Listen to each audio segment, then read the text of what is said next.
You're listening to Real Crime, the Movie Sleuth podcast. All right. Big night tonight. Big 98. Night. Episode 98. If you guys don't know, Real Crime is available everywhere. We just had a kind of a conversation roughly about this before we went on the air. But Real Crime is available everywhere. You can get us on Facebook. You can get us on YouTube. You can get us on Podbean. We're not even on fucking Spotify. We're on Spotify. We're on the app marketplace. We're everywhere. iTunes. So, you have a lot of options here to listen to this wonderful show that we do here. It's a different night tonight. We got a big night. We're really excited about this show. The ghost of Chris is here tonight. The ghost of Chris has returned. Yes. Kinda. Yes. Trev's in the house. You're actually in the captain's chair tonight. I am. Scary time. Lovely Michelle's in the corner. Hello. And sweet. Nobody puts Michelle in a corner. But they did. Been doing it for like 2 years now.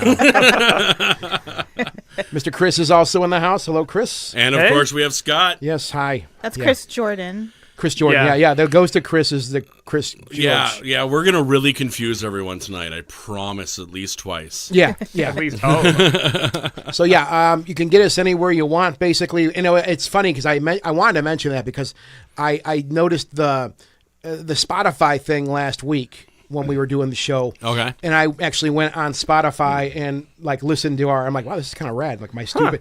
It's one of the rare times I actually listen to... yourself my on stupid Spotify.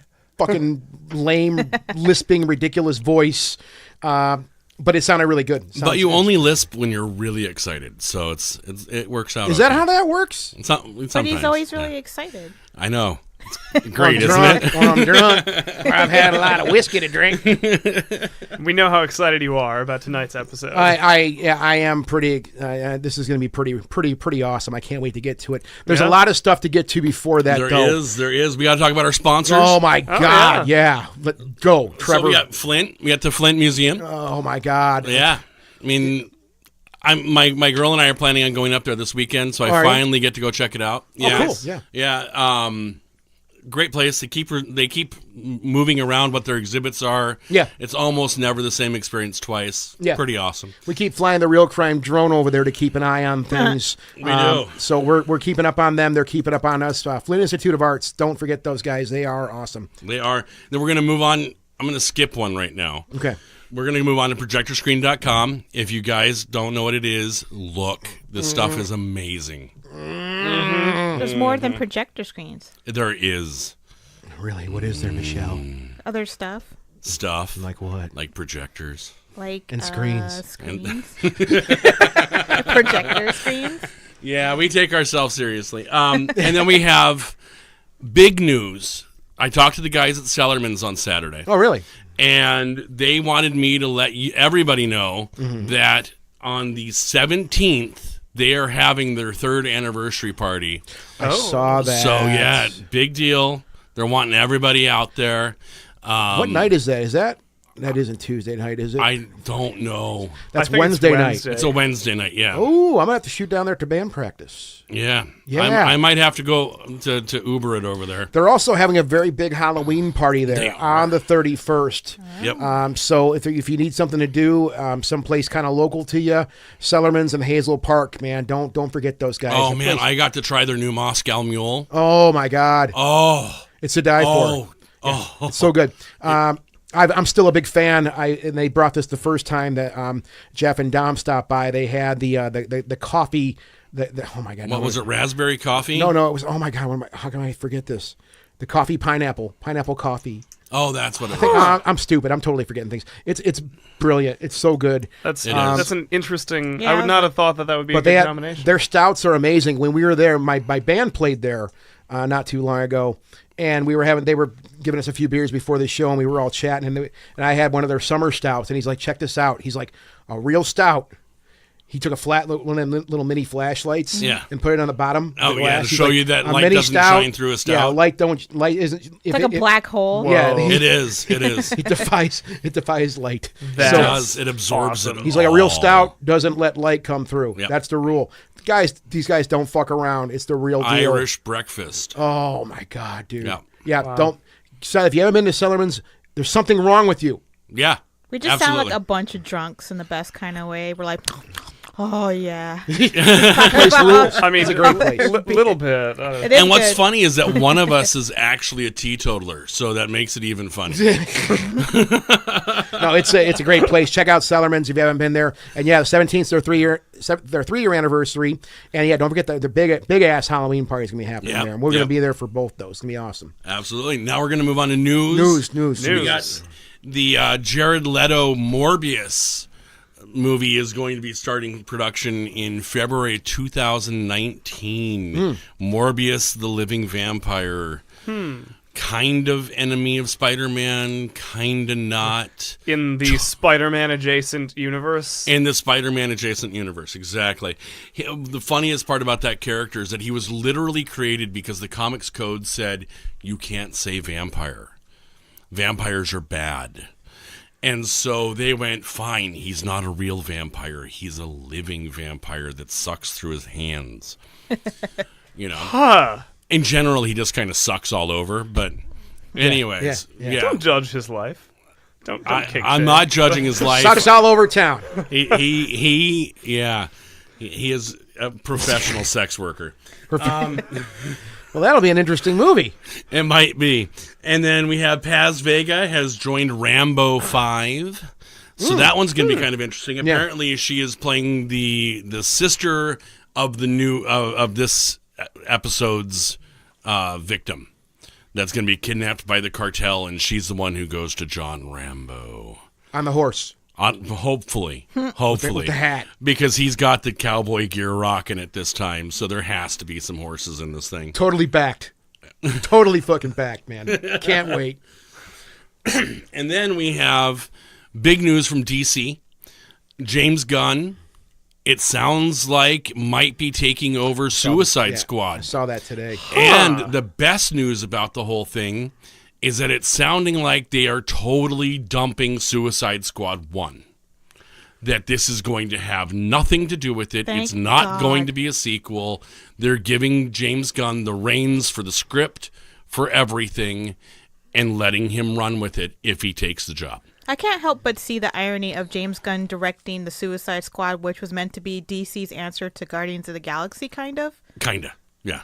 Like yeah. like a weird bizarre ensemble, movie. So now they're probably like, why don't we just get the guy that's actually good at doing making these that? movies. Yeah, make it. Yeah, I mean, let's get the guy who's proven he's the best team movie guy out there, and let him do it. So is it going to be like the same cast? Don't know. just- We don't know for sure yet.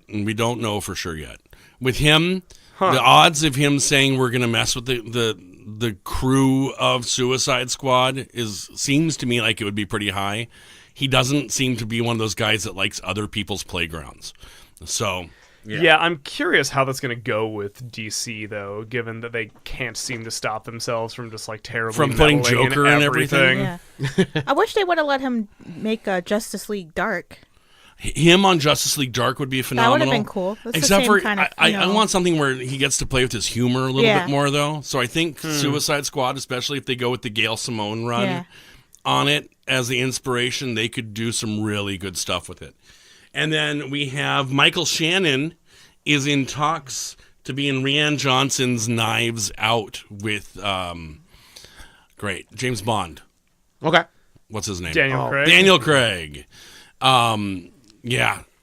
It's sounding like it might be pretty spectacular. I know they just shopped it out at the Vancouver Film Festival Toronto Film Festival for rights. Chris, the ghost of Chris has spoken again. And then It's just a floating cell phone over here. We don't see anybody holding it, but there's just this smartphone floating around in the air. And then we just hear these random answers to things coming out. What the part that keeps freaking me out is the random floating hard-on floating around the room. And that's the only appendage you see on Chris's ghostly body. Thank God. Is his wiener. His wiener is transdimensional. Transdimensional wiener. Transdimensional. Ladies and gentlemen, we have our new band. Yes. Transdimensional wiener. Yeah, it sounds like a punk band name. It could be. Transdimensional wiener. That's Yeah, it. yeah. That's it. And Are you ready to rock? Go. Go, go, go, go, go, go. It's enough. Then we have new releases. We have First Man, which I know Michelle got to see I did see it. and loved, if I remember correctly. I did love it. All right. It's not like his other work actually. It was. I'm always like I'm kind of impressed with. I can never say his name right, but Damien Chazelle. Damien Chazelle. His range is pretty good. Yes. 'Cause, yeah, like Whiplash and La La Land could not be more different Yeah, from and each then other. this movie is like completely different from those movies. So Yeah. One of those two movies that you mentioned I liked. So was it Whiplash? it was Whiplash. Whiplash is is really incredible. good. Whiplash is blew my amazing. fucking mind. Yeah. Oh my Yeah. God. Yeah. Then we have Goosebumps, which Part two. Oh, I didn't realize Goosebumps 2 was coming out. I haven't seen anything for it, so yay. And Bad Times at the El Royale, which looks Been seeing a lot of promo for that. so fun. And did any of you guys get to be the press people for those? I For thought that? somebody was taking a screening for that.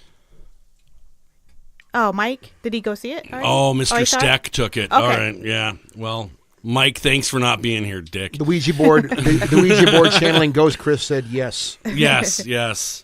His dong pointed at yes. His dong moved the planchette. His ghost dong. And now we're going to go on to suggestions. Oh, And we're going to start with Michelle. I'm actually going to go last. all right. I'm going to suggest, since it's horror season, I saw Terrifier finally because it was on Netflix, and I was actually pleasantly surprised by how good it was. Like, that the writing and the acting wasn't good. So this is gonna sound really weird because you're like, well, that means it's a bad movie. But for a slasher, the stories, it works just good enough. But the gore in it and Art the Clown is fantastic. Oh, my God. Art the Clown is the scariest looking design of a My clown. only complaint about Art the Clown is the black around his That's mouth. the best part. That's my only complaint. Is I think they could have done something more with it, though. It looks really. He's like really very charismatic, like scary character, and the gore is almost torture porn level. Like there's a It kill is? in this movie that's like top 10 kill I've ever seen. Which Like, one? Wow. Oh, I don't want to like spoil it Oh, for anybody no, that no. hasn't seen it. Terrifier. But Terrifier. Terrifier. It's on Netflix. Yeah, I know. I've been meaning to watch it. Dan. Killer It's like- Clown. yeah, it's got a retro feel to it too. It does. Fan It- 80s movies. It was really funny to me because everybody kept saying it has this 80s feel, but it's almost torture porn. Yeah. And rides I'm the like, well, line. those are two things that actually don't go together. Yeah. Yeah. But then you watch it and it goes together. It was like peanut butter and pickles. Nobody gets it, all right. No, I get it. Okay, all right. What the hell's Chris, going on? Mr. Jordan, it's you. Okay. I don't know. Well, I mean, it isn't horror related, but I just had to. You're fired. The Doctor Who premiere. Oh. I know. I had almost Oh. wondered if it was going to be yours too. But yeah, that's it was really, really good. That was mine. Of course. I'm sorry. We should have discussed this beforehand. This yeah, happens every time. Like somebody takes somebody else's recommendation. Yeah. and you're like- Steamroll. But no, Lately, it's been me. And you're like, that's been you losing it. motherfucker. yeah, new Doctor Who premiere. It was awesome. Yeah. Jodie Oh Whittaker my God, killed she was it. She great. was so good. Like really, very much her own portrayal. Mm-hmm. Definitely using the freedom of being the first woman to play the role, but also channeling a lot of like little behavioral Especially things of Tennant and past Smith. doctors. Yeah, like I little saw bits. a lot of that. Little bit of Peter Davison in there. Yeah. Oh, a lot of Peter Davison. Yeah, like enough like to give you like a through line that like yes, this is the same character, but Mm-hmm. really bold portrayal. Really fun first episode. You know what I loved? They could have gotten seriously heavy-handed with it and been like, oh, look, I have boobs or whatever. And instead, they went with the light touch, and somebody called, it's referenced once Yeah. in the entire episode that it's a woman now. And it was blown off like, oh, okay, move on. And I couldn't have been happier. Yeah, it Like, was handled even- really well. Even the villain was interesting. Yeah, the villain was interesting. There was definitely a little bit of it being a sort of very 2018 kind of like Trumpy villain, where it's this asshole military guy who's cheating to get the position that he wants in government. I wasn't looking at it like that. I I was looking at it I just saw that. That as just made me Predator. chuckle. as Predator. It totally was Predator. Yeah, it was and down to absolutely trophy collecting and everything. Yeah, and it was just that like little twist. Yep. Yeah, Yep, but no, absolutely. it was handled awesomely. I'm a little nervous about Chris Chibnall because when he's on his game, he can be really good, and when he's not, he can be on the meh. upside. He's only the showrunner. I know that sounds weird, but we know he's not writing all the scripts. Yes. You know? Yeah, I think he can steer the And ship well. it sounds like they might have a Neil Gaiman episode this season. Ooh. And of course, remember a couple of years ago when they teased that whole thing about how Peter Jackson's directing one of the big episodes, and then that just has yet to happen? Yes. I'm hoping this might be the season. With the guest stars that they've announced, yeah. it might be this year. Ooh, All right, we're moving on to Scott. This is going to be really weird. Well, not weird, because you guys have already done a whole show on this movie. Which I one? finally got a chance to see Mandy. God. Finally got a chance to sit down and watch Mandy. Oh, Mandy. Yeah, Mandy. It's what I mean. I was drawn to that because I had so many people say, "Dude, Scott, you really need to see this." Like you specifically. Yeah, I was and I think thinking you of were one when of the I people that watched you it. need to see this, Scott. This was right up your alley. While I've said this before, I got a weaker stomach these days. It's hard for me to deal with stuff, just any type of like to this Terrifier movie. I want to see it, but I'm kind of like I'm going to see it because it's just easy. It'll be easy to see. It's on Netflix. Yeah. But I'm a little apprehensive because I'm getting harder and harder. It's getting harder and harder for me to deal with stuff. I don't know. It's Yeah, some mental like thing. violence. Yeah, it's something that's starting to really bother me. But Mandy, holy fuck, man. Whew. I mean, and there's no need for me to really dive into any type of stuff on this because you guys, I They did a show on it. Sorry, I didn't listen to the show. I should have listened to that because I wasn't here. But I loved it, even down to the actual logo of the film. Yes. Like a death metal logo, I a death know, metal it's band. I was cool. like, dude, that's crazy. And I forgot the director's name. I was reading this stuff the other day. But that movie has the same feel as his previous film. Oh, Panos Cosmatos. Is that yeah, his name? thank you very much. Oh my God, now I'm forgetting everything. Cosmos Beyond the House? Black Rainbow. Thank you very much. Same feel, same colors. Yeah. I mean, very much. But yeah, what a fuck story. They could almost be sister films, actually. They like- really they feel that way. Yeah. And I love them both very much. Just the story itself, without getting into any type of spoilers or anything like that. The story was really, how this whole thing came to happen. Really kind of blew my mind. It's very fantastical. It's ridiculous if you think about it. But the idea of it, I was like, wow, holy crap. It's my favorite movie of the year so far. She's really calm when the tiger. That was the scene, which I can say that line really got me. Where he's sitting there, doing what he's doing, and when she's calm, I know it's good. I love that line. And if you haven't seen it and you see it, you know what I'm talking about. Well, now you can listen to the podcast we did on it because it was Spoiler City. So, Oh, was it? It was a good thing you didn't listen before you watched it. Okay, Actually. yeah, love that movie though. Really enjoyed it, and it's definitely something I'm going to buy when it does come out physically. It's a great. It's flick. coming out, I think, soon. Is it? Maybe next week or the week after? Actually, like Nicolas pretty- Cage really knocked it out of the ballpark. And it was a role he was born for. I mean, he nailed it. And it showed. I thought that movie really showed his range too. How he starts and how what he becomes. Yep. Like any story, but he really could work with both those roles. It's like I the thought. perfect amount of subtle Cage and crazy Cage. Yeah. And like it shows that the man has a range. He's not just crazy all the time. Like he's an Yeah. actor. Yeah. They actually He's a used really him. good actor. Like, Yes. he's really, It's really fantastic. And like, it's the first movie it that always wasn't annoys me using when people him, make fun of him. Yeah. And I'm like, have you actually watched his movies? Yeah, put him in the right role, and he's great. Raising It's just that Arizona. he- That's all I gotta Raising say. Arizona. Yeah. yeah. We actually talked about that on the podcast, how he's typecast to play this certain kind of character now. Yeah. Yeah. And Yeah. that he's better. Well- Not I won't say better than that, but he's more versatile than that. He is incredibly Well, versatile. unfortunately, even on a personal level with him, like outside of films, he's a bit eccentric. Yeah, I mean, yeah. just all you gotta Yeah. do is watch the Vince Neil video with him. That was some pretty wild stuff. And it was so funny if you've seen that video where very brief. Some TMZ bullshit. They caught Vince Neil apparently put his hands on a woman, did something really stupid. And the video is basically Nicolas Cage, who God knows where he came from, but he's trying to calm down Vince Neil. And he's like, literally, he's like, stop it, Neil, stop it, calm down. It's like the Nicolas, he wasn't fucking acting. No. No, it's just Nicolas Cage. It was just Nicolas Cage. So, I mean, totally nailed that flick. I loved it. So, yeah, thanks for pushing me, especially you, Michelle. You were the one like, you need to watch this film, Scott. I was like, I'm gonna be annoying about it till he watches it.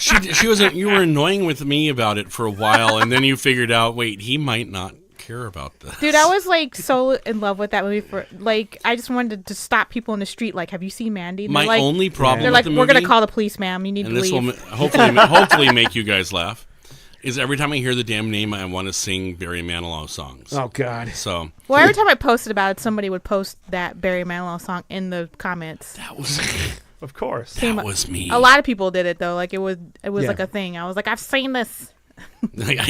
Great flick, though. Trevor? I'm going to go with something I've actually been wanting to do for a while on the show.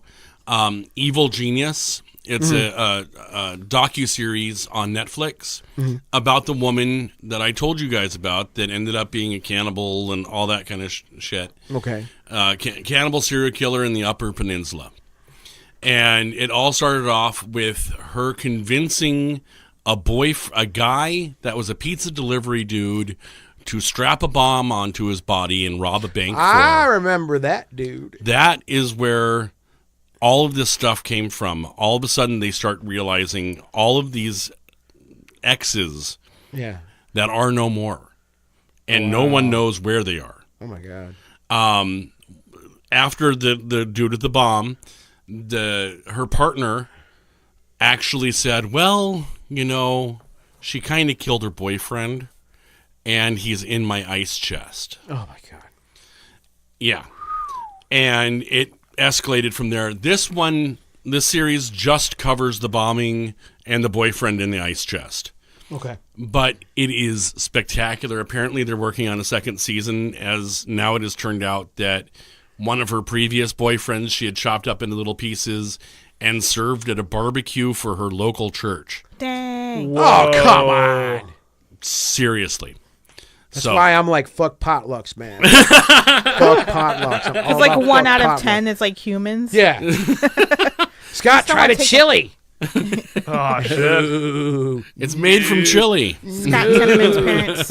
No, yeah, Scott Tenorman's parent. Oh, the tears, the sweet tears. All right, guys. Yummy. We should move on to our main topic for the night. The Yes. main All course. right. Oh, I Main have course. such sights to show you. Yes. I wonder what films we could possibly be talking I about. can't this evening. imagine. We're going to cover the Hellraiser series. We I are. hope we can get through, at least through Hell World. And bare minimum for me, I'm hoping we get through 5. Okay. I'm not really too worried about Revelations or Judgment. Nobody was. I feel don't like think anybody is. eventually it'll just like we can Peter just out touch. until- Journalistically, it's a dick move, but we could just I don't say they care. happened. Well, yeah, we can say that right now. They happened. Okay, All let's right, there we start. go. There's 2 movies down. Do we want to take these chronologically? I assume. Of Yeah. course. I think so, Of yeah. course. So we take the Wayback Machine back to the year 1987. Yep. It's a good year. I was 6. I Yeah. was born that year. Oh my 13. God. Get out. Sorry. I was 13. I was 87. I was 11. Yeah. So there So we go. 1987, this movie called Hellraiser came out.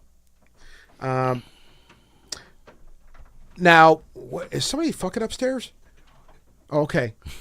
I'm like, what's going on up here? Oh, I mean, Chris, what are you letting happen in this place, man? Somebody's opened the box and they came up there. Yeah. Fucking Cenobites. There it is. There The it Cenobites is. came. Oh, gross. Ew. So, yeah. Is it black and slimy? Oh, God. Hellraiser, 1987. Andrew Robinson, Claire Higgins, Ashley Lawrence. Just to start things off, I watched this movie over the weekend just to kind of get the pump primed for this show, which that's nothing. That's not a chore to watch that film for me. No. Yeah. I can watch it over and over again. It's every couple of months for me, yeah. Okay, and now I want to preface this by saying I think we've talked a lot about Hellraiser on this show. It's come up a lot. We're deep diving tonight, right? All right. Finally.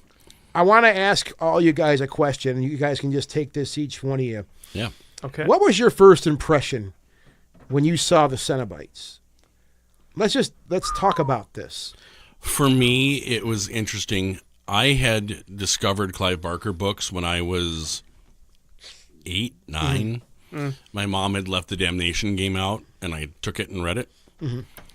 And so it had a lot of taboo subjects in it that... You mean the Hellbound Heart? All of them. Okay. All of them. Yeah. All of Clive Barker's books have that sexual element to them, yeah, pretty much. yeah. Yes. And I remember when I was 8 equating it with bondage. Okay. And equating the Cenobites with bondage. Interesting. Which is a really weird thing for an 11-year-old Yeah, you picked to do. up on that as a kid. Yeah. So yeah, for me, when the movie came out, it was this kind of psychosexual thriller that I think is what the book was supposed to be, Yeah. For sure. with the whole damnation element included. And so for me, I thought, like, this sounds odd and kind of off-putting. I thought it was kind of sexy, the Cenobites. So Ooh, you jerked off to the Cenobites? never jerked off to them, but I can think things are sexy. I mean, there's definitely that element is definitely there. Yeah, on purpose. And I know Clive Barker has said that over the years, like, a lot of people from the BDSM scene came up to him and said that, like, seeing Hellraiser, they were like, man, this guy gets it. Mm-hmm. And that he got a lot of very positive feedback. Yeah. Yeah. Absolutely. Well, and he's big into the scene, too. Oh, yeah, yeah. Michelle? You know, I even as a kid, I was always weird and obsessed with death and like goth, dark looking stuff. So I was always really into the Hellraiser mythos. And when I was a kid, I was obsessed with medieval torture and the different devices and methods they use. And I would like borrow books from the library about them, like about different types of torture, and I was like really into that for a while. I was It's a weird interesting stuff. It's not introverted that child. So I was super into like Hellraiser, and my dad was big into horror, and I had absolutely zero restrictions on anything I watched ever. I've never been told I couldn't watch something, even as a little kid. I was raised the same way. So I would watch this stuff with my dad, actually, and he would explain stuff to me like, oh, it's makeup or whatever, what have you. But so actually I have very fond memories of Hellraiser, the first two especially, because that's the ones I watched with my dad a lot. Yeah. Yeah. Nice. That's cool. Chris? Yeah. God, I mean, just seeing that for the first time, it was definitely one of the most unique horror worlds. And Still is. yeah, it still is. Yeah, and definitely my first impressions, that is still exactly what I think every time I watch it to this day, is just how really, really unique the design of them, like just from an art point of view, how just really unique the vision of that film is. And it comes from just a very, very like powerful artistic vision that really comes through, and it's just very much its own beast. And the things that really always stood out to me were just like the way that it's all little glimpses, the way like you just see little flashes of their world, and like when the wall opens up and you just get like a little hint of hell, and like just, but it feels like a really fully formed world. It's like you feel like there's this whole world and this whole mythology that's there, but you're just seeing a little part of it. And also the way that the Cenobites aren't really the villains, the way that like they're just sort of they're kind of like They're actually morally kind of neutral. Like they're doing the agreed upon thing that happens when you ask them to show up. Yeah, Yeah. they don't take people that don't They don't ask take them. real interest. Yeah, Well, yeah, I mean, they're- they'll do deals and stuff or whatever. We, but yeah, we learned that in the very first film. That, Yeah. you know, yeah. that's like they're very dispassionate and neutral, and like Yeah. that they You opened the box. like they don't we care came. about Yeah, that's- anybody else other than like who called them. yeah, like they're just there Later there they to kinda do do, but- to do Well, a we- job. we- well, we- yeah, they do in particularly the one that really goes off the rails Yeah. mythologically. We'll get Yeah. to and that. we'll get to that. I mean, not to Yeah. jump to too quick, but to illustrate that point, when Tiffany opens the box, Imogen Mormon, please get a hold of me, sweetheart. When she opens the box, they show up, and it's like, and we're gonna get to two in more depth, but that scene in particular, I'm like, Yeah. oh fuck, it's on this poor little kid. Yeah. Yeah. Oh my god, and they're like, wait. Yeah. She is innocent. Yeah, no, Yeah. no, Well, they, it's she, yeah, it's hand- not. It's hands not. don't call us. It's desire calls us. It's desire calls. So going back to Yeah. and we'll get to That's that right. piece. That's right. But That is getting back to one. Now, when I saw it the first time, and I think that's really important because I don't. Chris, you really nailed it too. I think. I remember the first impression I had when I saw the Cenobites. It was obviously nothing like anything I had ever seen. The detail and the bondage aspect. I mean that I not when I was that young when I first saw it, but I started to get that as I got older. But the idea to me, I always thought of, excuse me, was that these creatures, you can call them whatever you want, are complacent with the level of torture that they're exposed to at all times. Mm-hmm. If you look at them, I mean, Pinhead's an easy example. Look at him, for Christ's sake. I mean, he's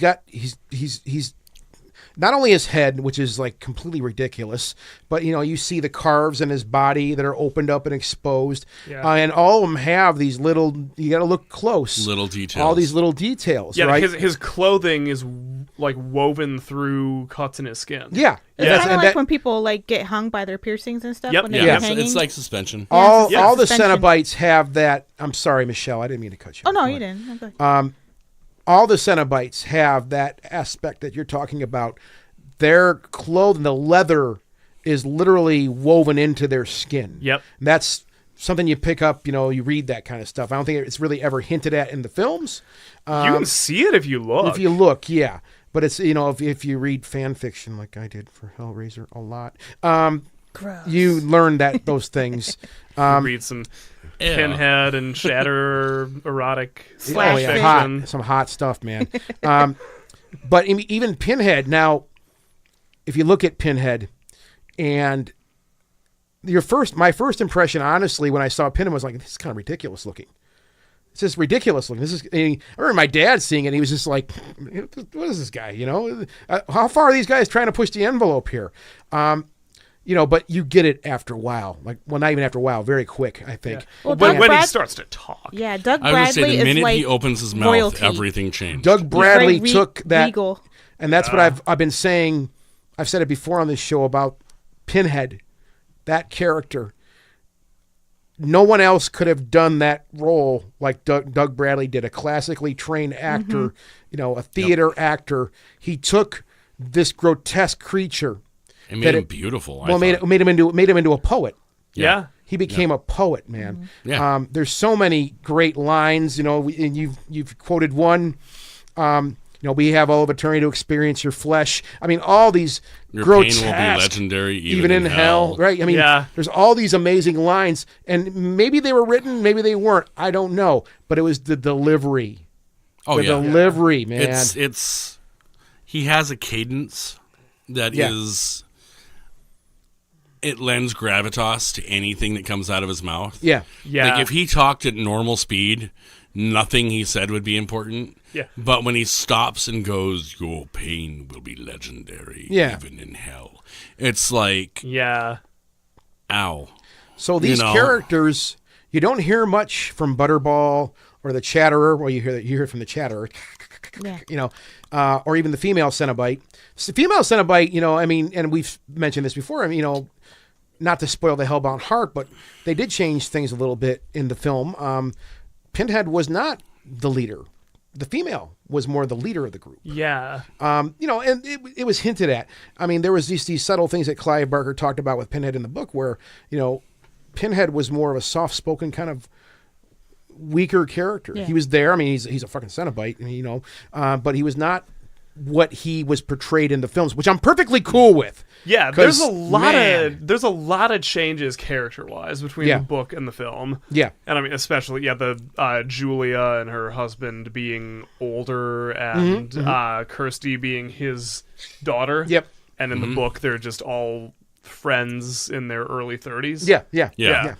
So, those impressions right there is what's kind of, to me, at least, taken Hellraiser and put it into like just the top of my list. I mean, I can't not, and I'll put this across anything from 1 to 8. I can watch any of those and enjoy them. Right? Yeah, they're I mean, not bad. some more than others, of course. But this series to me is just it's gold. Right? Yeah. The original Hellraiser, we saw some things and heard about some things and the special effects. I mean, let's just get into that for a second. Uncle Frank, for example. Yeah. I mean, Yeah.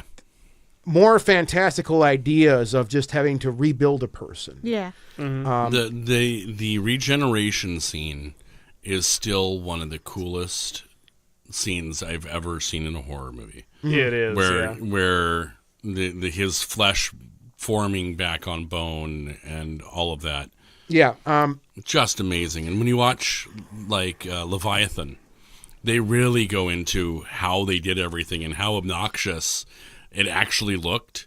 Like, I guess Frank's bones, his rib bones, were just flat things that didn't look like bones at all if you saw them in person. Yeah. Yeah. And then just lighting, they managed to Yeah. cheat it. Yeah. Wow. Completely, yeah. One of the most grotesque things in Hellraiser, to me, which is, you'll laugh at this, is the one cut scene they did with Andrew Robinson when he cut his hand on the nail. Mm-hmm. Mm-hmm. That, to me, when I was watching it over the weekend, That one hurts. that one, I was Like- dreading seeing that again. Mm-hmm. Of all the 'Cause it's- shit it's that the- happens all in the that flick. things. Yeah. It's the only one that's relatable. Yeah. I mean, Like, that, you know yeah. how that feels. that would Yeah. suck. That would hurt so bad. I've cut myself like that before, and it hurts, man. And you bleed like crazy in that part of your hand. And I mean, it all made sense. And that you're right. It's relatable. It's one of the hardest things for me to watch, and all that insanity in the original Hellraiser. That's one of the ones that one of the pieces that disturbs me the most. I was gonna say, I mean, the thing that takes this to another this movie to another level for me isn't the supernatural. It's not Pinhead. It's not the Cenobites. Not the puzzle box. None of that. It's a tortured love story. Yeah. Yeah. That is all the movie is. That they took that and turned it into hell. And it's just amazing storytelling to be able to do that. To take, like I said, a love story and make it evil. And Julia is like a really good evil character, and then she has a lot of agency and like motivation. She has her own motivations for doing what she does. Yeah. And I really like that she kind of, especially in the second movie, becomes her own force to be reckoned with. Oh, she's Yeah. terrifying. Yeah, in the she's a second. really good I mean, I don't villain. want to move to the second one yet, but in the first movie, even still, I mean, she's like, murdering people to get the blood for Frank to reconstruct him. Yeah. Like she's like going out and getting things done, and she don't fuck Yeah. around. Well, I mean, Well, she literally does fuck Well, around. I mean, like, well, there's a beast in her. That's what, thinking this thing through, you she see. didn't even fuck those dudes. She just No, makes you're them right. think Well, they're no. gonna fuck them. And Well, then yeah. I'm like, that's what you She's get. diabolical. She's Yeah. diabolical, man. Because you see her in the beginning, she's obviously a disturbed person. Yes, Larry, her husband. crazy in love, as they say. Yeah, but he's doing everything he can to try to make her happy. You know, you see that Except for giving her the bone correctly, apparently. apparently, yeah. Apparently, she likes it a little rougher than he's willing Yeah, to go. but he's a nice guy. Yeah. Larry, loves his family. He loves Julia. He loves his daughter, and all he's trying to do is try to make everybody happy. And he thought this house was going to be the key to that. As we discover, Yeah. that's the undoing of everybody. Andrew Robinson, at the end when that whole thing happens, Yeah. some of the most disturbing makeup work I think they did is Is that when oozing around the edge? because he had to put the skin on him, right? That is that part forever has just Because he's sweaty, he's having a drink. Yeah. It's like And And it's he's, just like creepy itching 'cause- it too, and he's like moving, it's all squishy. Yeah. That is really yeah. creepy. there's so many little subtle details in it Yeah. that are just hard to watch. And I find it interesting But that they're he cool. takes on his form because Julia is attracted to that element of danger and sexuality more than like his physical form. Does that make sense? Yeah. Yeah. Like she's craving this, like the entire film is about Bad like boy. desire and having forbidden desires. And I honestly think Hellraiser's probably a lot of people our age and introduction to like BDSM and that kind of that sexuality that it's I'm sure. and they actually moved away from it in later sequels because the studios doesn't kind of want to play around with that because it's like a very fine line, especially of, back then. yeah, the sexuality of pleasure and some people getting pleasure from pain, and that's all real stuff, and it's very uncomfortable scared to a them, lot of yeah. people. It's probably scarier, that aspect of it's scarier than the monsters, I think, to some people, the idea that you can get pleasure from pain, and that for some people that's the only way they can get it. BDSM is okay. Yeah. Julia, I think, was looking for the best of both worlds, though. Yeah. I think that's what she thought she was going to get. Yeah. She was going to get the bad boy, Uncle Frank, but the tenderness and beauty of her, Larry, Yes. her husband. Because, Larry, like I said, he was a tender, nice person. All he was trying to do was he make was a everybody happy. sweet guy. He was a nice dude, So she was thinking, okay, I can get both of them now. Yeah, well, I in think one. Julia's arc I almost think of as sort of, I don't know, like just a very kind of existential crisis kind of arc where it's just like everything she does comes out of a frustration of like her life having just really not turned out the way Yes. that she wanted Exactly. it to. Yeah. Exactly. And like thinking that she kind of made That the she can wrong get all the choice. excitement of making the different choice. And maybe she can Yeah. create her own life, which she tries to do, like literally. Yeah. From Frank, she tries Yeah. to like make a new life. And it's then kind of course, ironic that you're saying that, and his Yeah. name's Frank. It's like Frankenstein kind Yeah. of thing going Oh yeah. on. Yeah. Even though it's Frankenstein's well, monster. and are you guys ready to move on to part 2? Always. Okay. So part 2, let's jump ahead a little bit because you mentioned Frankenstein. I was watching part 2 last night. Dr. Chenard at his home when we do see Julia come back. Yeah. Because we lose The her in poor the first dude one. with the bugs Oh under my! his Get skin. them off of me! That is so disturbing. That is Holy so hard to shit. watch. That that is is- so hard. That right Oh, there, God. I think, is the beginning of torture porn in movies. That- That scene is so prolonged and painful Yeah. Yeah. that it really kind of is the beginning of that being a thing in movies. It's tear jerking though, man, because It's heartbreaking. that Yeah. character, when he brings him into his office, Dr. Chenard brings him into his office, he's crying. Yeah. He's tortured. His mind is just ripped apart, and all he's doing is hallucinating all the time. Yeah. Who knows All where right, that and came this from. movie came out in '88. 88, thank you. So we're on Hellbound right now. Hellbound. I Yep. can't believe how quickly they cranked out that second Yes. movie. Well, they were also. already going into production on 2 when they were finishing up production on 1. Yeah.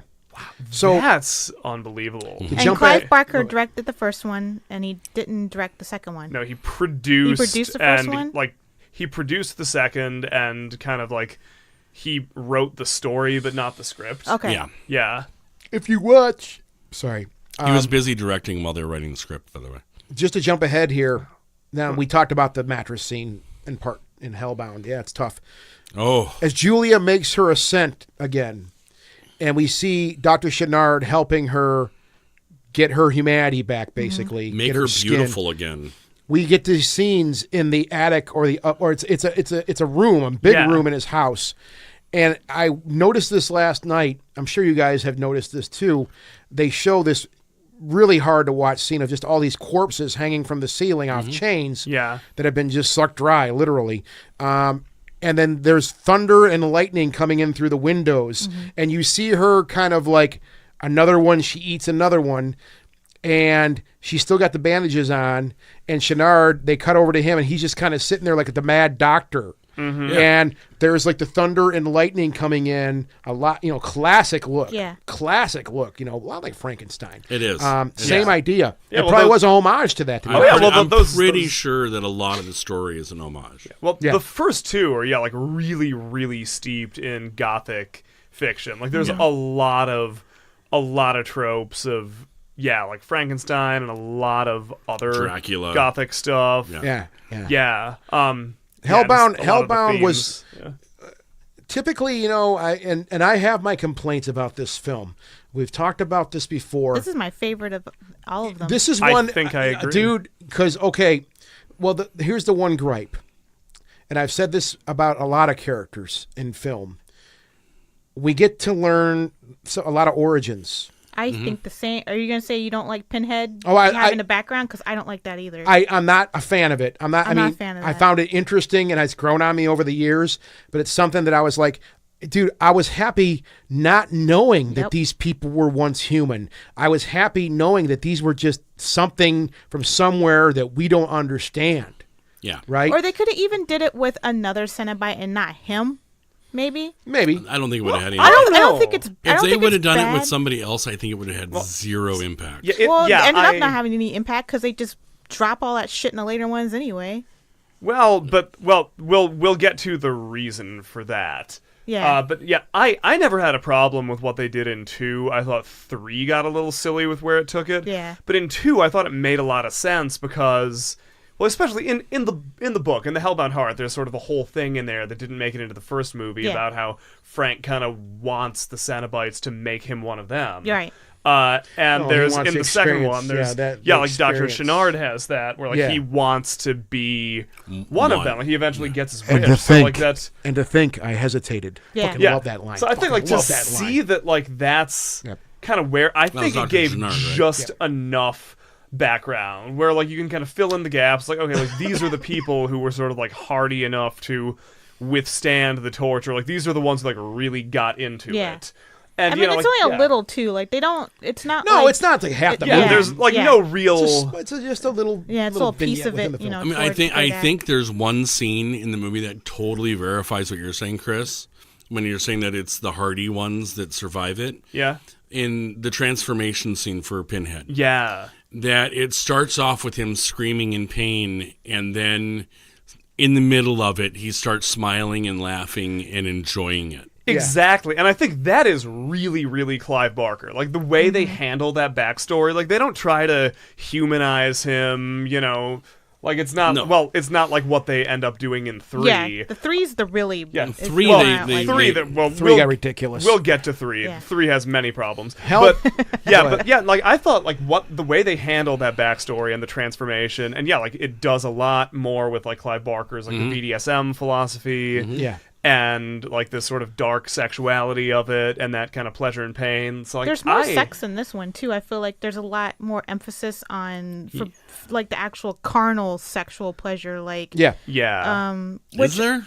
Oh yeah, because when they go like Frank's hell is like all these women he can't fuck. Like they're all just naked in Yeah. that sheet. Yeah. Yeah. Like he's just They're he's there just to mock tortured. him. They're there to mock him. He's tortured by his Inability. sexual need and inability to gratify that need. Yeah. Yeah, and even more so than the first one with Frank, there's like all the stuff with like Julia and Yeah. Dr. Chenard kind of getting sexy when she doesn't have any skin. Oh, that was And yeah. He's she like looks- putting his that hand on her is- bare. She looks fantastic. Yeah. That character design looks- is so Oh, it was good. amazing. It's so, and it's so real, and like that's Yeah. one like that. Honestly, like I cringe in the scenes when like he's like touching her, like oh that would hurt. Well, the Like, guy's where it's got a like, really you nice house, Feel first off. what Yeah. it would.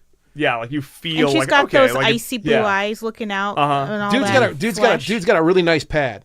Yeah, Yeah. and it's so clean. And you show the blood, the handprint, and you bloody see him, handprint. he looks over like, and if I just put myself in that situation of how fucked up I am mentally, I'd be like, you need to get the fuck out of here. Or get a tarp or something. You need to get the fuck out of here. Get a tarp. Come I on, don't care what you have. You gotta get the fuck out of here. You're hand bleeding her all one over of my those shit. Mr. Clean magic erasers. Like, just take that with you.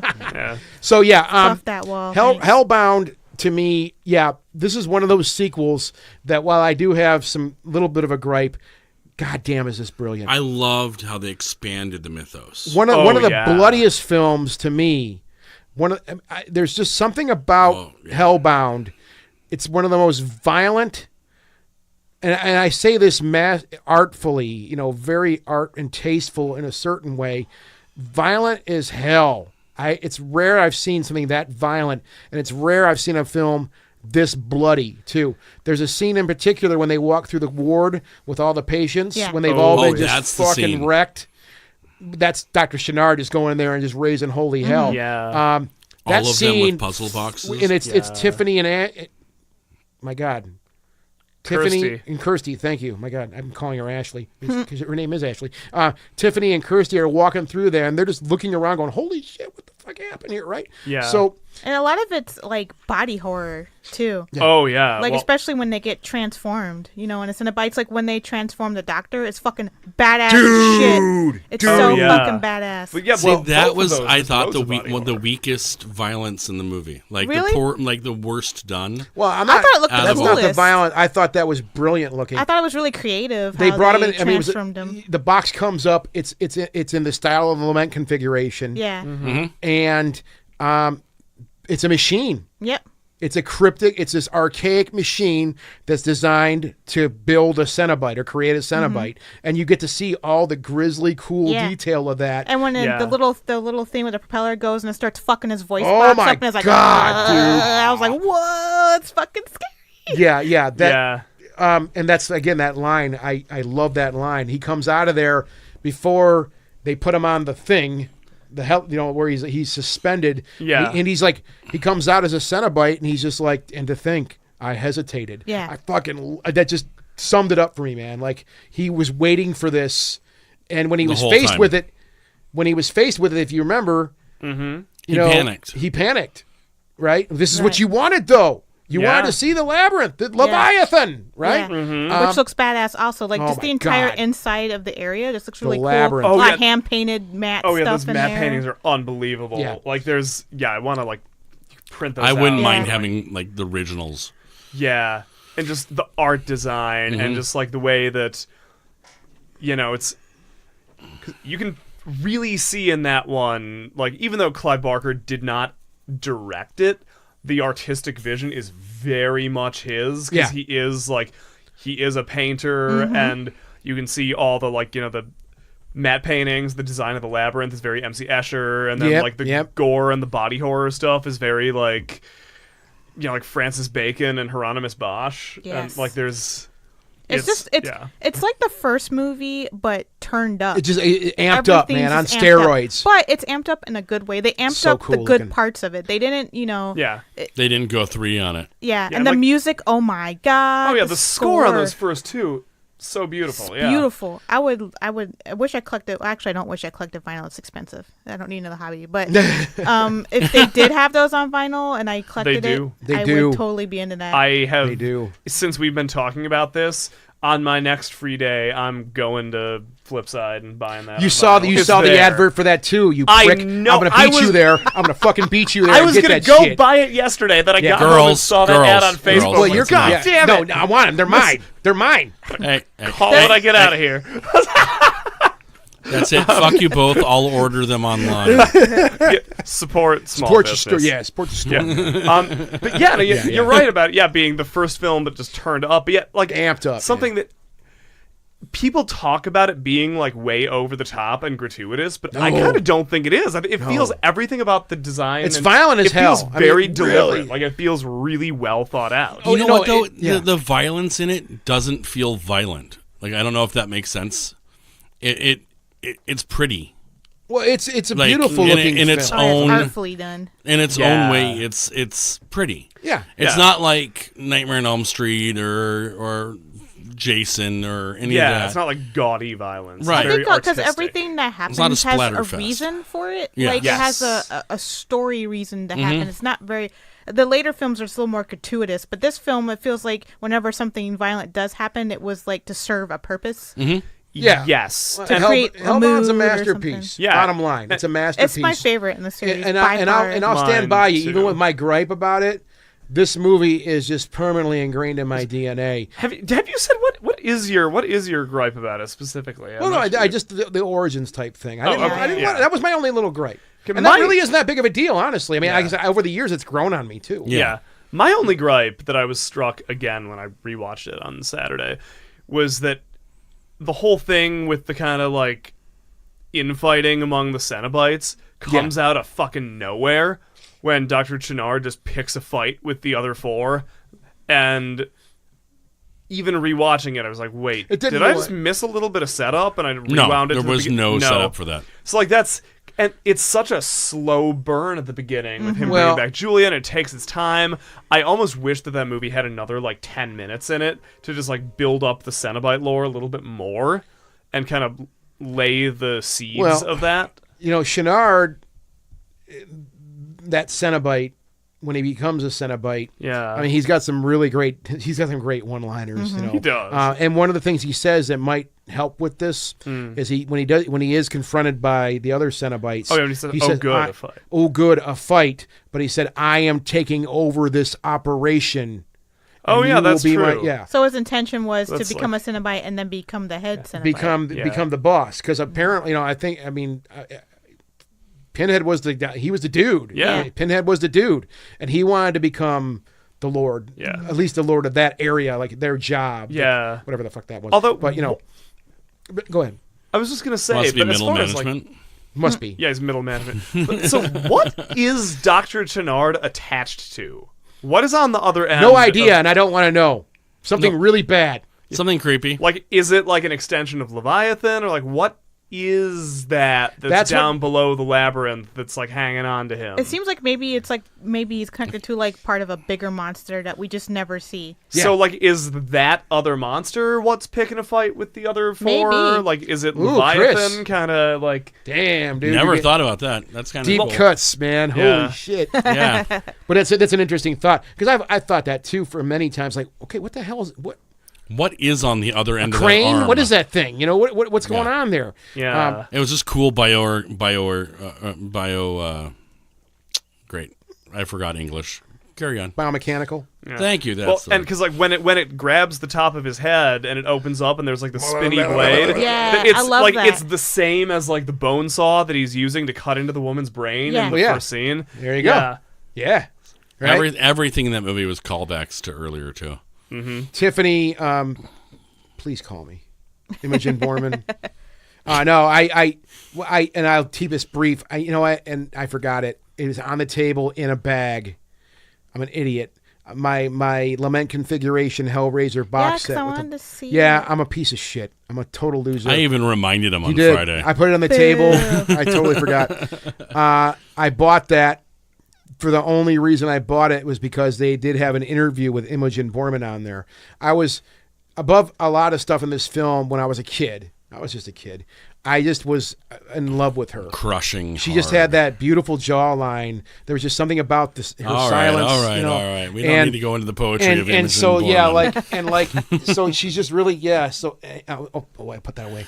Sorry, but I really love her character. I thought Tiffany's character really, and we didn't really address that. Her character really added a lot, and then when she finally, holy shit, when Chenard comes through, holy Yeah. shit. I mean, you die laughing because she finally, that's the first thing that comes out of her mouth, Yeah. right? But that movie, it's epic. Hellbound, I'll go on record to say it's probably my favorite in the series too, man. It's so epic, massively violent. It is over the top, but it is, like you guys said, everybody alluded to that. It's so masterfully done. Yeah, it's like it feels very epic, you know. Yeah. So we gotta start hauling ass here because I had a bad feeling this was gonna happen. Well, it's going We're to on to accelerate. 3. We're going to get going Speaking faster. of things that aren't a masterpiece. yeah. So now we're on Hell on Earth, 1992. Nice. See, now 1992. this is the first one Sure is that I saw in a 1992. theater. Huh? So Yes, it sure it is is. 1992. That shit's real 90s. Very Wow. nice. Yeah. You saw this in the theater? I saw this one in the theaters, and I don't get the hate for it. Yeah, it's goofy. We're introduced to the Pyramid It's Gallery, which is cool. fun. I like the Pyramid Gallery. That was a really cool part of the film where we get that statue. Yeah, that is cool. Yeah. That statue is cool. There's a nice. The tie-in is okay, I think, to where the box ends up. Mm-hmm. There's some really, really. I liked the color of the film. To me, I mean, it was a colorful film. It was fun to a certain degree. Yeah. It got when we have CD Man and Mr. Bartender Cenobite and all this shit. Yeah, camera head. Camera head, which I did dig that one. Did you see what he did to me? You see what he did to me, you bitch? That was kind of heavy. And they really made him look good. I thought the camera head guy looked really The effects are still good. In this Yeah, the one. effects are good. JP, the owner of the club, Yeah. what they turn him in like the clock thing. Yeah, where like he's the just kind of like pistons and Yeah. moving around. There's jackhammering, Was it jackhammering? like sex. It was a direct reference to him being a fuckboy. Okay. All right. He just was, but that movement he was doing, because he was sitting there smiling and laughing, but he's still in pain. Yeah, Like that, again, going back to that whole complacent with torture the whole time. pleasure and pain. Pleasure and pain, they're all totally into that, right? Story-wise, yeah.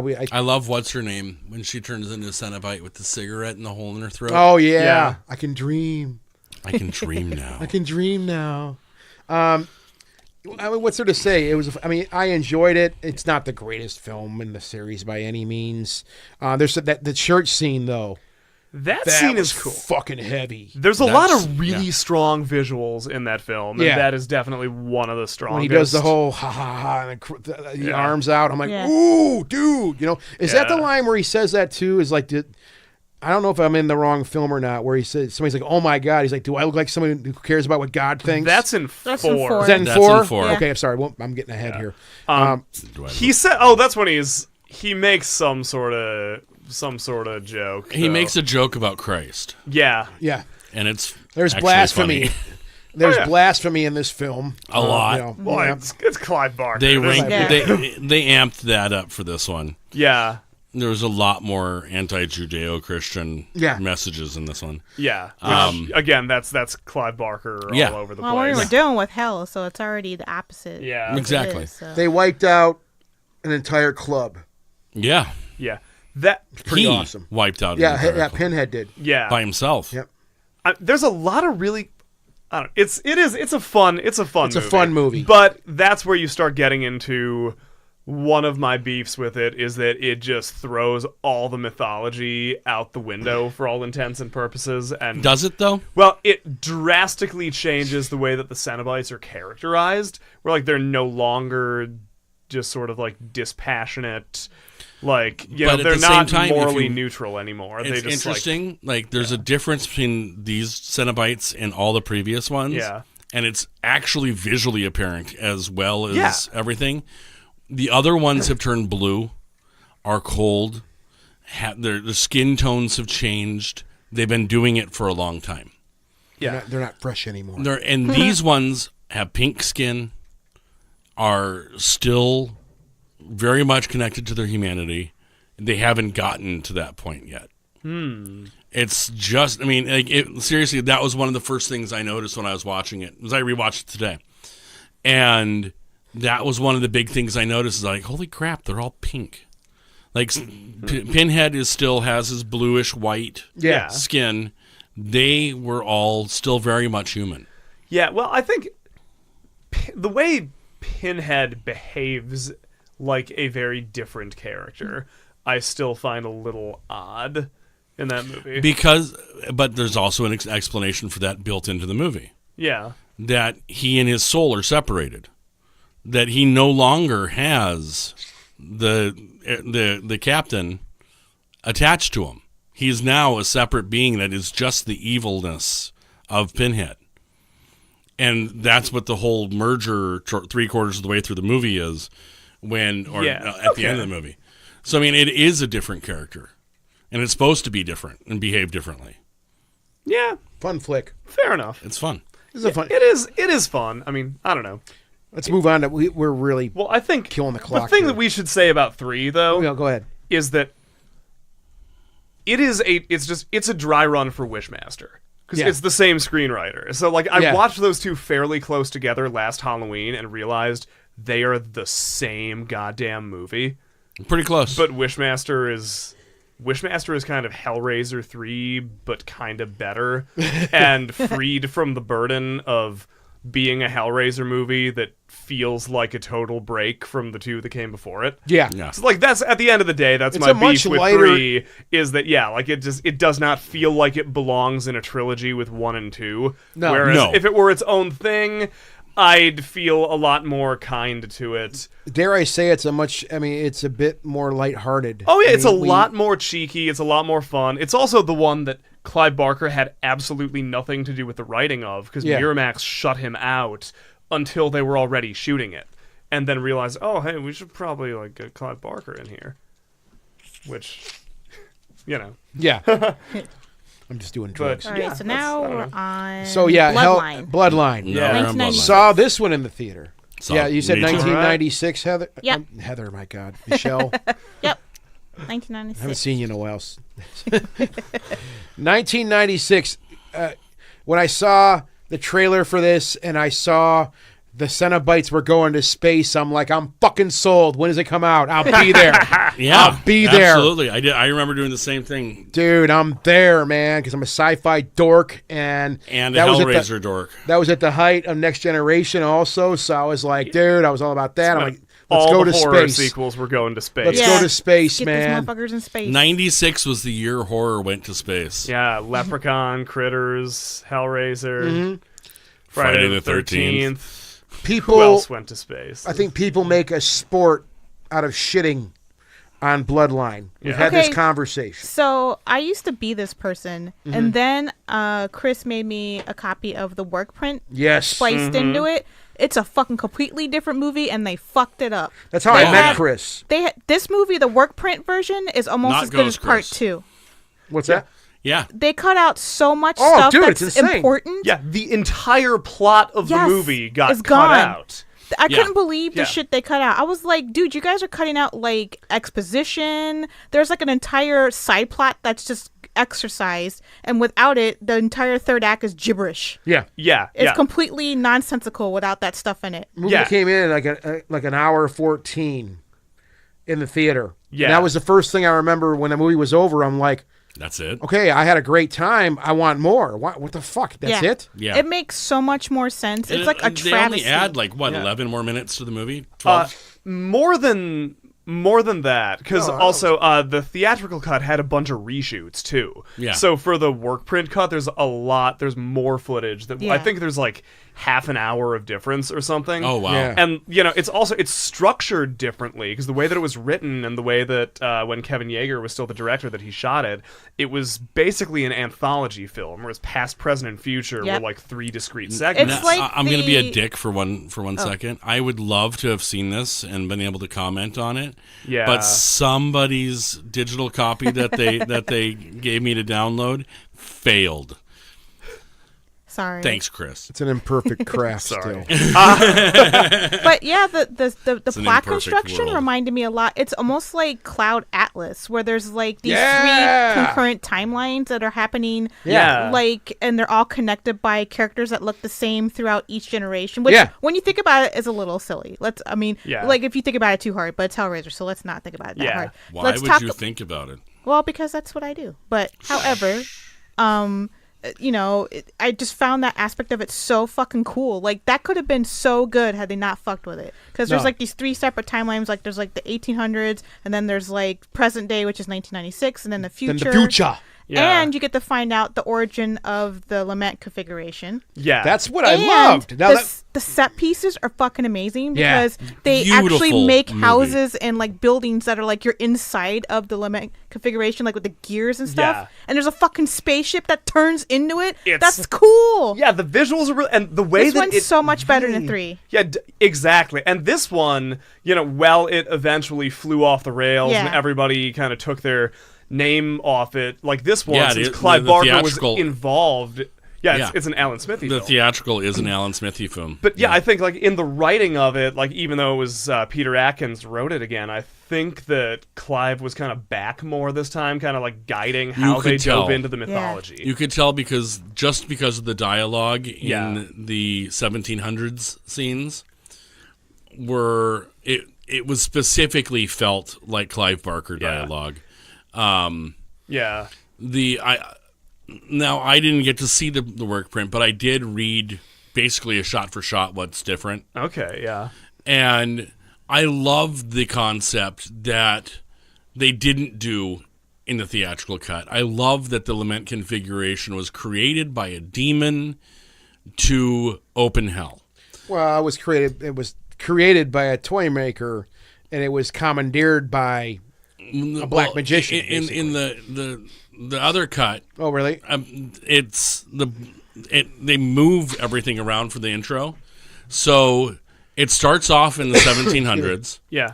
Yeah. It starts off with the guy creating the spell, and after they kill the girl, that he uses the spell, brings her back. She gives the plans to the toy maker. Yeah, so he doesn't know what he's building. He's And just, then like, the toy building it maker from makes back. the box. Okay. But yeah, And he so has no idea what it is. she I like how they made creates that the big banquet with worms All right. on it just for that one part when they could have just did it to her anyway. Like they've spent all that time cooking that food and put worms in it. They and cook then- shit.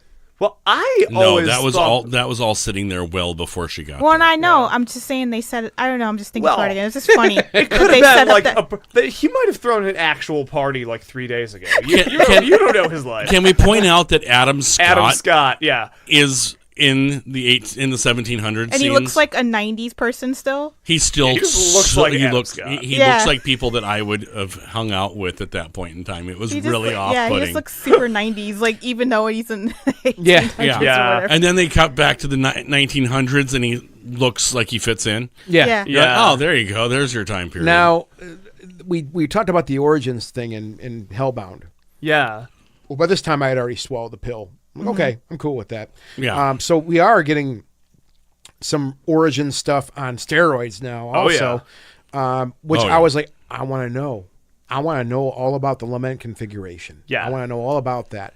And we get that. Yeah, And that's why- go Yeah, I ahead. love this one. I Yeah. mean, even the chop version, we still get, even though, yeah, it's Pieces a of fucking mess. Yeah. We still get the story. We get to Mm-hmm. see, ha ha ha, my masterpiece and all this great shit, and see what this toy Mm-hmm. creates, what it's, well, not the toy itself, but what it's the center of. And we see the architecture. We see the spaceship. Yeah. We see all these things. It's a heavy flick to me. There's a scene in it that gets me in the gut when, and you kind of touched on it just now, when he finishes the cube and he's so excited and he's telling his wife what this means for their future. Yeah. And, And she shows her what it does. and that this is beautiful. Yeah. Like this is perfection. Yeah. And not realizing that he literally, the creation of this one thing is damning his family forever. Yeah. Well, that You know? in the original, well, that cut, he shows it to his wife, and he's like, "Ha ha! Look!" And he does it, and it comes up, and then goes back down, and she's like, "That's it."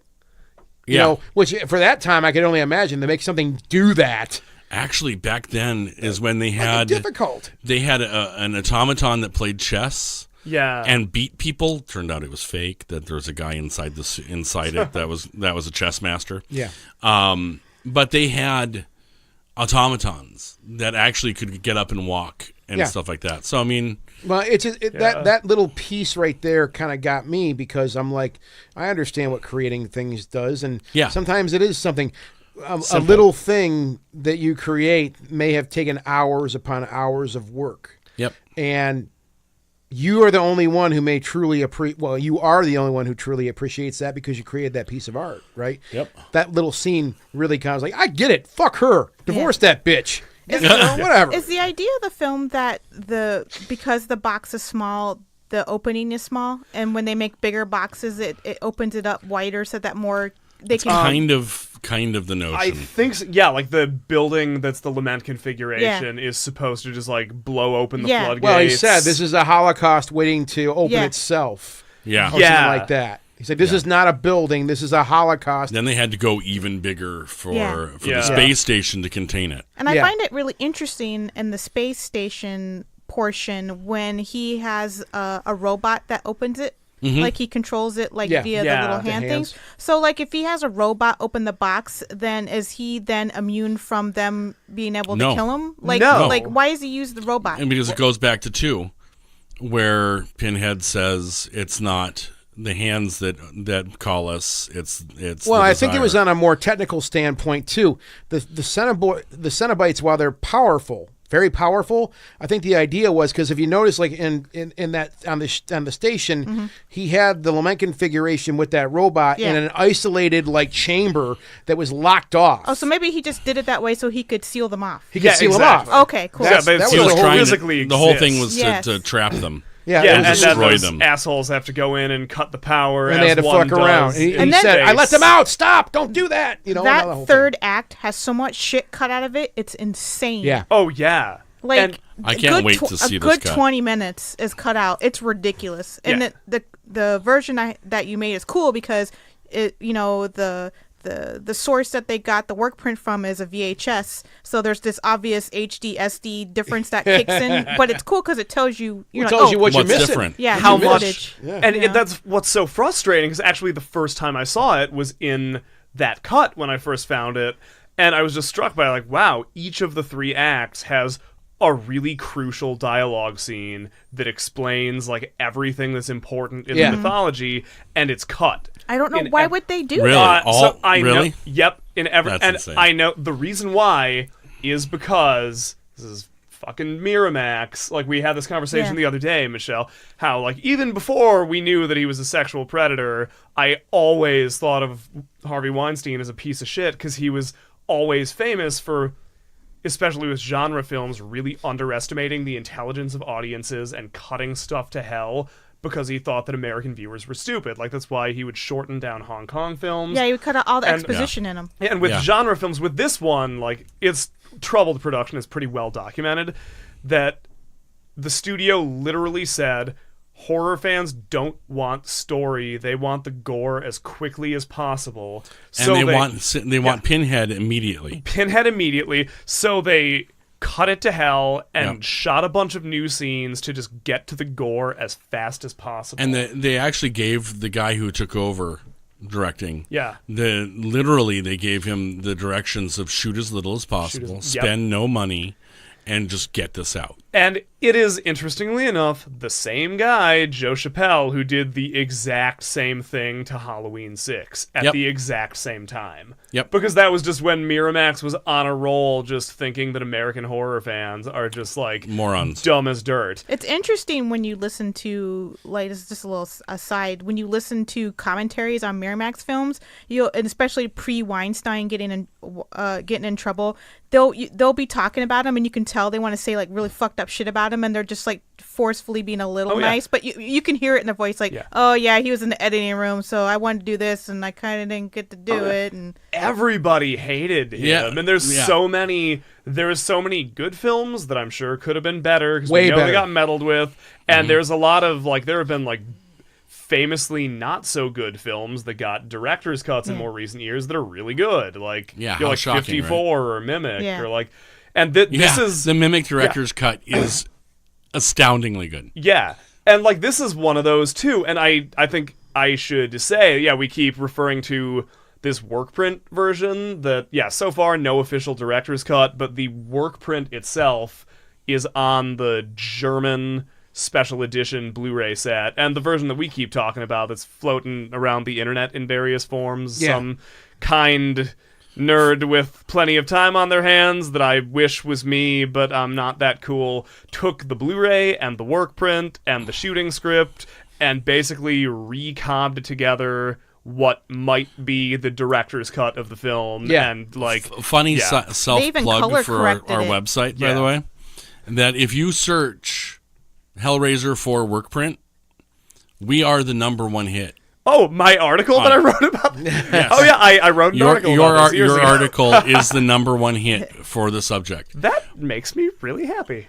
Do we have time to hit 5? Yeah, I was Real going to say fast. let's do Inferno, and then we probably got to call it a night. Yeah, well, I think we should. I think it's worth pointing out here before we hit Inferno just what a sort of like line of demarcation this is in the series. Okay. Like the first 4 came out in theaters, produced by Clive Barker. Yeah. All original scripts in his mythos. 5 is the one where they dropped the Clive Barker name because he was sort of just like, well, fuck this after what a troubled production 4 had. Yeah. And this is the point where all the rest of the sequels, except for the last couple, are just random kind of Barker-inspired This is the effect last scripts. one that I would say is good. I would agree.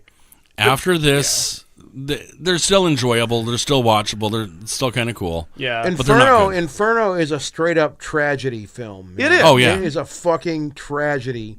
Now I So now forgot we're to, in this 2000. 2000. I forgot to mention that we do see what they call the engineer in the first in Hellraiser in the hallway. When Kirsty opens up the door, opens up the portal in the hospital, Oh. she's that thing chasing her down the Oh hallway. yeah, the big Yeah. That monster. was the engineer. Now, hunt for the engineer, and the engineer will hunt for you. That is the tagline. Basically, you'll hear that over and over again in Inferno. Mm-hmm. I became obsessed with this character for a short time. The engineer has a different form in Inferno, but it's the story circles around the engineer. Yeah. Right. We have the detective. I'm gonna forget every damn name here. Craig Sheffer. Thank you very much. From Clive Barker's Nightbreed. Yep. Yeah. Oh yeah. Yeah. Who's a certified genius. He's a really, really sharp guy, and it's exhibited through all the little things he can do. He's a very smart guy. He's beating the chess master while playing basketball. He's got a lot of talents. Like the actual Craig Sheffer? No, or the character the in character, the character. film? Okay. I don't know enough about Craig Sheffer to Yeah. make that judgment call, but he was No, I'm really talking about good the and the river character. runs through it. He was pretty all right in Nightbreed. No, I love This Nightbreed. movie, this movie has, to me, some, even though it is off the beaten path, it has some of the most disturbing, let's call it Foley, just sounds. Mm-hmm. There are some certain sounds you hear through doors. The hooker, the prostitute, when she's calling him, like help me, and all you hear is just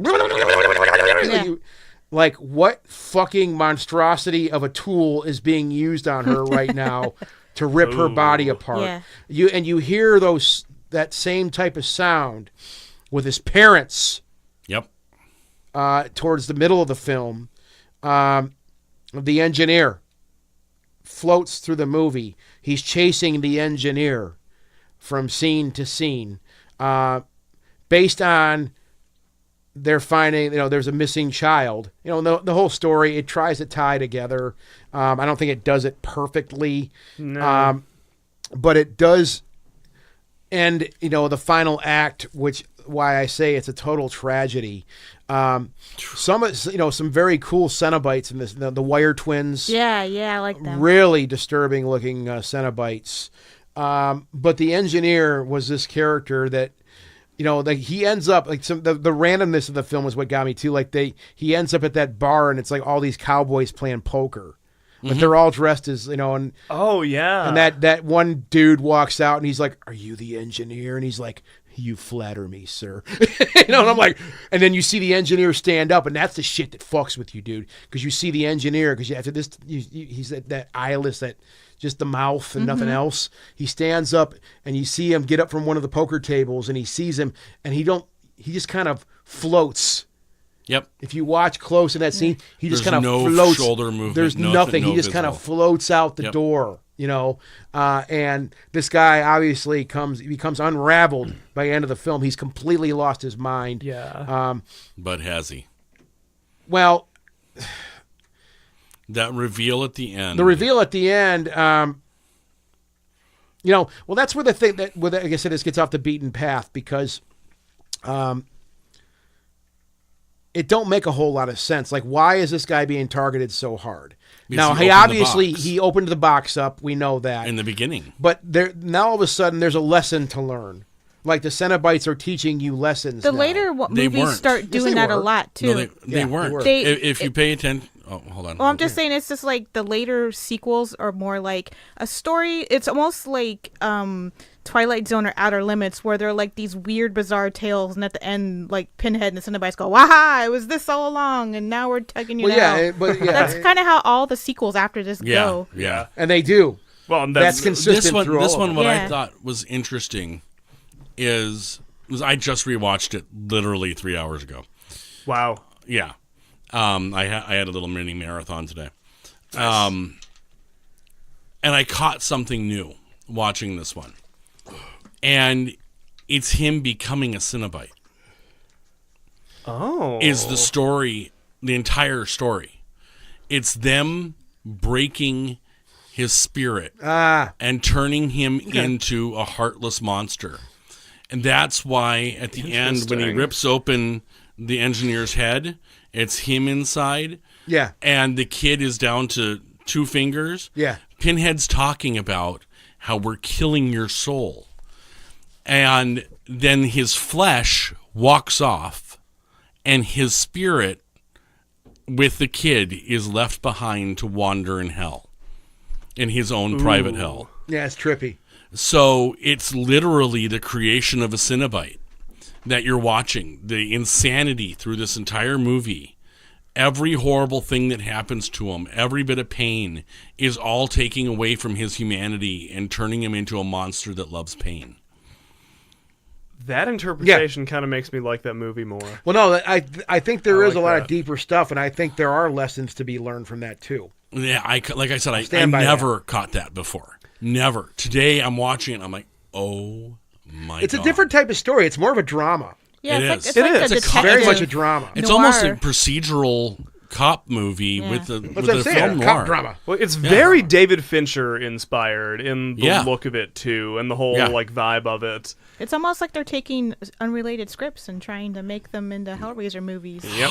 Ah. And that's my frustration with 5 more than anything else. It's is almost that, like there's not enhancing the mythos in any way and just like Yeah. sprinkling Hellraiser crap to get you to Well, watch a movie you normally we don't wouldn't. see this. Unfortunately, we're not going to be able to get to the rest of them, but we The don't. fifth one is the beginning of the end, but I still think the fifth one still fits in the Hellraiser yeah. stuff more than the other ones. The 6th one is the first one that's just like an unbearable piece of shit. Well, yeah, Yet I still watch it. God, the 6th one made me. but to cap, Angry. yeah, to cap this though, yeah, that's 100% correct, Michelle. Yeah.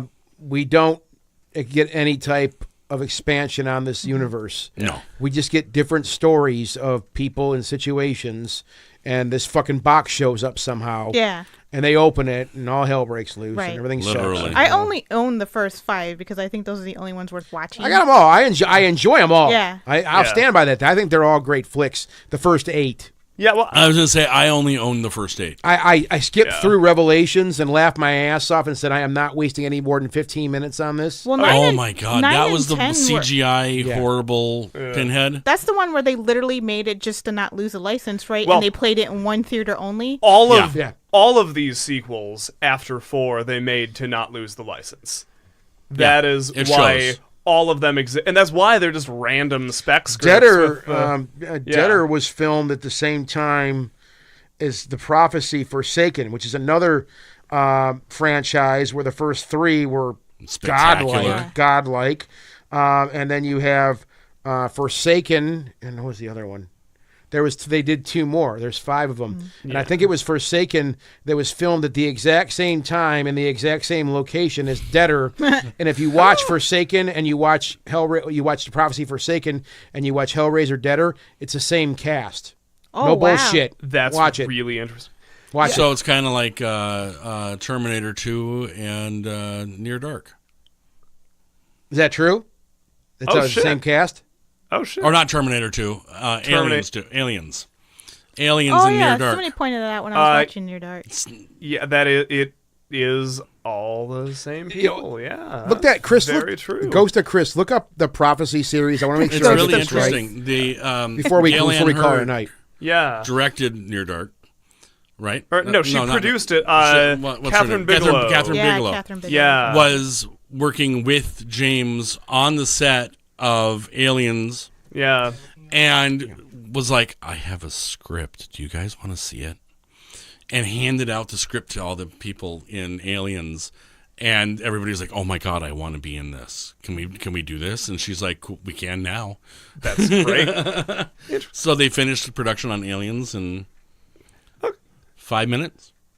Well, yeah. Is that what that hand gesture is? I see 5 dongs He actually floating in the wanted air. us to give him a high five, but nobody Oh. gave no him one's one. gonna give Chris a high five. Chris. Sorry, Chris. He didn't get one. But yeah, so I don't know. What year was Oh, dude, they were both the same year. What? Oh. Deader? Shit. Because there was the Prophecy Uprising, and that was in 2005. Deader was in 2005 too. Yeah. Okay, so I think it may have been Uprising. Also, that name is stupid. Uprising. It is. Well, yeah, Deader. that's Matt Giles, who writes for the site, loves to make jokes about it. Like, if you thought people were dead in the last Hellraiser, Now they're even deader. I'm pretty sure it was Uprising. I'm going to correct myself. There was the Prophecy Uprising, which was in 2005, along with Deader. I gave up with the 4th one.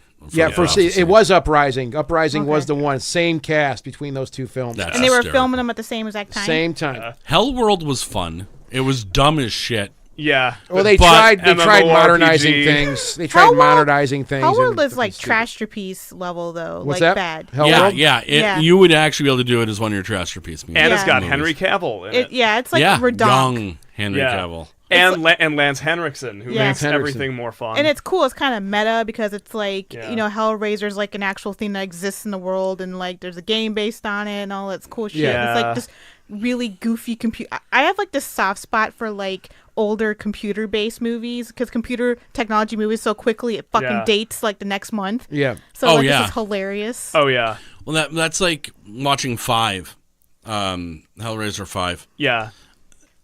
I'm watching it and I'm like, it's really embarrassing how bad some of the digital effects they put in Oh, it were. yeah, it's But at aged the same poorly. time, I remember when it came out thinking, that looks pretty good. Well, when the shrink morphs into Pinhead, Yes. that special effect looked really bad. It Yeah. did. Like It shit. did. It was CGI really just weird. does not age well. Yeah. And especially until they cut away and cut back, and he has that kind of weird, ghostly, Yeah. like Yeah. It makes me wonder Yeah. how like bobblehead thing going on. slightly off topic. It makes me wonder how movies that we think look good now are gonna look in 30 years. Terrible.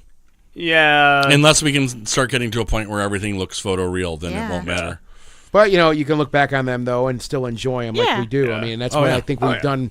We've done with Hellraiser here. Unfortunately, we didn't get in depth with the last 3. well, I that's- wouldn't sucks say that's anyway. unfortunate. Yeah, and I think there's sort of 2 schools of thought with these series. You can like include all the sequels and just let them be what they are, or you can kind of look at it as just like a nice, concise quadrilogy that Clive Barker kind of worked on, and Yeah. just leave it at that. Yeah, yeah. And that's like when people are like, "Well, how many of the sequels should I watch?" Like, well, 4. 5. if you want to watch just the really great ones, the first 2. If you want to watch the Clive Barker series, the first 4. Then after that, just Try good Inferno. fucking You know, luck. proceed at your own. All right, let's call Watching it. the sequels is like opening a lament box. Like you're just like submitting yourself my to God. tortures. Yeah, Hellraiser 6 proves is the one that- where I just started saying. You open the box Jesus and then wept. Pinhead. Cheddar. Pinhead Previous comes to episodes you. said a lot more of us are masochists than we'd like to admit. All right, Ghost of Chris is waving us off right All now right. as we speak. We have to call it a night. Okay. We've already The went way green too long. floating dong has told us it's time to be done. It's floating. We're Oh my all, God! Here it comes. Oh my God! and we're all now deader. Visit us at www.themoviesleuth.com and find The Movie Sleuth on Facebook, YouTube, Twitter, and iTunes.